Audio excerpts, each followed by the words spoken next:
Picture this. El Muhajirin, Kafr El Dawwar, Egypt. It's a scorching day, early May 2025.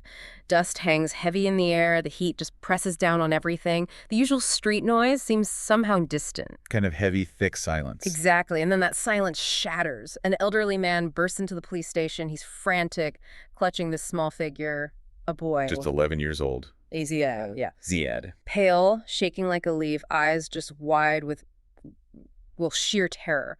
And there's this cut on his neck. Shallow, but stark. Unsettling. And the father, Yeah. barely able to speak. His voice was just raw, fear, rage. He choked out one name, Baarour. Chilling. Ziad, he'd apparently been unconscious, woke up to a knife glinting. There was a struggle, brief, desperate, left that mark. Yes. So today we're diving deep into this case, a case that just ripped a community apart, exposing someone hiding right there, in plain sight. And we'll unpack how the investigation brought him to justice, but also what we can learn about trust, about protection. It really makes you ask, how does someone put on such a convincing mask? Right. How do they hide such darkness, exploit vulnerability?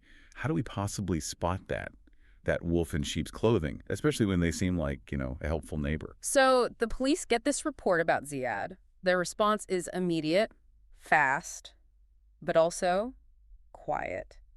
Very discreet. That seems crucial from the start, doesn't it? Why the secrecy right away? They figured, maybe instinctively, that if this guy was local, embedded, any public alarm could make him disappear. They needed to work unseen, at least initially. Smart. So, first steps. Surveillance footage. Standard procedure, but vital here. They checked cameras near the location Ziad mentioned. And they found something. They did.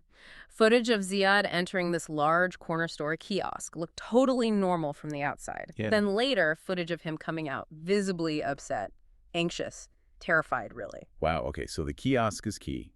And the authorities' instinct for discretion, it suggests they might have suspected this wasn't just a one-off, maybe? Exactly. Because right as they're digging into Ziad's horrific story, another call comes in. Don't tell me. A mother, voice trembling, accusing the same man, Bear. No. What did she say happened? Said he assaulted her 2 sons. And his cover story, he accused them of theft. He accused the children. Yeah. But the mother was adamant, said her boys were good kids, they'd never steal anything. That's when it clicked for the police. This wasn't isolated. This is a pattern. A predator. A predator who was clearly cunning, dangerous. And that initial need for secrecy suddenly made absolute sense. They needed solid, undeniable proof against someone who was obviously a master manipulator. So who was this guy? Bear, the man behind the name. His real name was Mohamed Saber, 31 years old, married, father of 5 kids himself. A family man, that's disturbing. Right. And his public image, totally different. People saw him as a struggler, working hard, manly, religious, and honest earner. So respected in the community. Respected, even loved, especially by a lot of the local kids, apparently. People mentioned this artificial fixed smile. Seemed normal, but maybe something off about it. A mask. It perfectly hid what was underneath, his image of strength and piety. But the reality was profound weakness, wasn't it? Preying on children. It's almost hard to wrap your head around. How does someone maintain that? A respected figure doing these horrific things. Well, his whole setup seems designed for it. Yeah. That large kiosk wasn't just a shop. Right. You mentioned Ziad went in there. Exactly. Outwardly normal, Well. sure, but secretly in the back. A billiard hall. A ping pong table. Okay. Maybe a bit unusual, but not necessarily sinister. But the details. He, Bear, only worked the kiosk at night. His older brother ran it during the day. Okay. And the billiard hall. It was only open in the morning when the brother was there, when Bear himself was working at night. Closed. Unless it was for his special customers. That selective access, that secrecy, it screams hidden activity. And his background, did anyone look into that? They did. Despite the shiny public image, investigations showed he was actually considered a dangerous criminal, had a record, prior offenses. Seriously, and people didn't know. Apparently not, or they chose to overlook it. And it gets worse. His family also had extensive criminal records. One brother was even convicted of murder. Wow. So the respectable facade was built on a foundation of, well, crime and deception. Precisely. A dark reality completely missed by most people, blinded by the generous religious man they thought they knew. So the police are building this case quietly, but then things just explode into the open. What happened? That mother, the one whose 2 sons were assaulted and accused of theft, She couldn't stay silent. She went public. On social media. Yes, a shocking Facebook post. She laid it all out. How Baarour assaulted her boys, took photos of them, accused them of stealing, even gave them juice he drugged. He drugged them too. Oh my But in the God. threat, he told the boys if they ever spoke up, he'd plaster those photos and videos all over the community. Pure evil, blackmail, utter control. That one post, that act of sheer desperation and bravery, it changed everything. The secrecy was over. I can only imagine the reaction. Fear must have just ripped through the community. Instantly, parents were terrified because suddenly everyone made the connection. Baarour's kiosk. With the billiards and ping pong. Yeah, it was a known hangout for kids, ages 11 to 16, mostly. He was this familiar face, seemed harmless, the guy running the fun place. And now they see him as a potential monster. The floodgates opened. Within a really short time, police got slammed with over 25 more complaints. 25? More than 25. Parents coming forward, all saying Baarour assaulted and blackmailed their children. All kids, same age range. Every single victim was between 11 and 16 years old. It's methodical. How did he choose them? It seems so specific. It appears he was very calculated.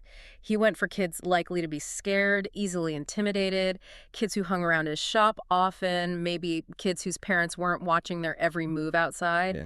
Easy targets to lure, drug, and silence. He exploited their innocence, their environment, everything. And as these brave kids started talking, his whole terrifying playbook, his methods, came to light. What did they reveal? How did he actually do it? Well, there were several methods. The first one, method one, we can call the sedative trick. Like with the second mother's sons? Exactly. He'd offer kids juice from the kiosk.